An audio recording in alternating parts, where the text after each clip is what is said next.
a typical routine boarding now? From a very young age, I was always kind of actively involved in the sea. The sea was a big part of my life. I'm from Castletownbere. It's a port. It's probably the second biggest fishing village in Ireland. Like, so I was always out and about in the sea. I went to college for 2 years doing business, but I always knew that someday I'd choose a career seagoing. Didn't exactly know it was going to be the Navy, but that's the way it turned out. At the start, I was always worried about how you'd be accepted in, because it was originally a man's Navy, but I think the general feeling is now women are in the Defence Forces, they're in every type of job, and people have just adapted to that and they've accepted it. It's the same as, I suppose, working as would be in a land job. I don't feel any different. I'm not treated any different.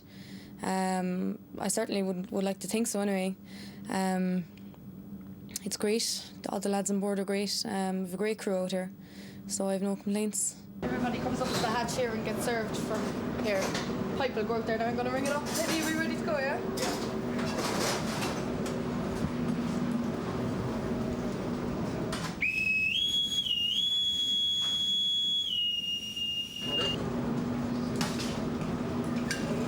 It's handy because there's 3 of us, so it makes it easier with 3 of us working in there. But it gets rough alright sometimes, I'm sure. You get by tied down to pots and pans. Boat out of water today, this evening. By doing the job as fisher protection, we're also available for other things as well. We can very, very quickly be involved in a search and rescue situation where we have to come to the aid of a vessel in distress, or equally we might have to come to an armed boarding situation where we might have a drug interdiction. So we have to be able to change our role very, very quickly. Most armed boardings take place at night, close to the Irish coast.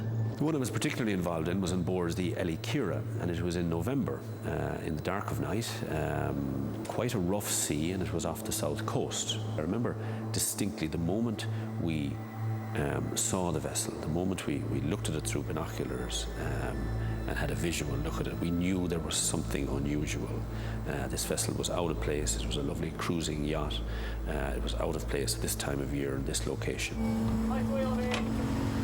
In the dark of night, we had to take a crew of 8 naval service personnel and 2 sea riders, fully armed, and using those speedboats in darkness, go to the vessel and get on board. This was an extraordinary adrenaline pumping situation. We had a 1,000-ton ship standing by closely, fully armed, but still the dangers here in the darkness and so on were frightening, and we didn't know what we were getting ourselves into.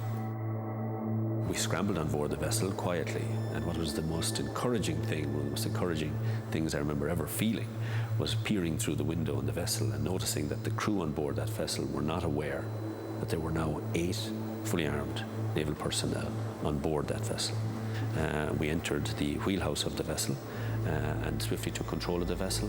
I had to leap over a large obstacle in the middle of the cabin. And on arrival on the far side of it with the skipper, I think one of the first questions I asked him was, had he any illegal substances on board?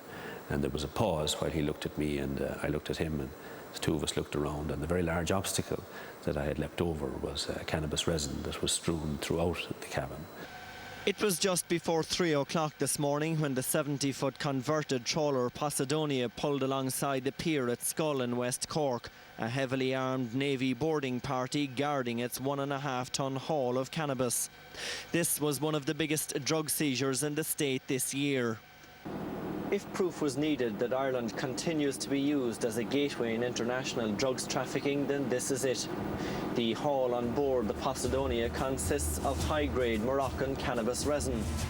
The Navy has been transformed in just 35 years. Once an object of ridicule, it now finds itself in the front line in the fight against drugs trafficking and terrorism.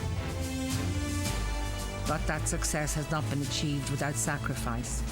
Next week, we go below decks to find out what life is really like on board an Irish ship. You're no different than anybody else. Is that clear? Now, get out of here now, fast. But still, in many respects, a system of apartheid. The officer class and the enlisted men.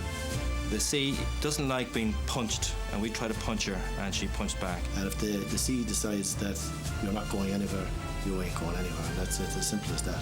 And if you make that fatal mistake that you don't respect the sea, you're in big trouble.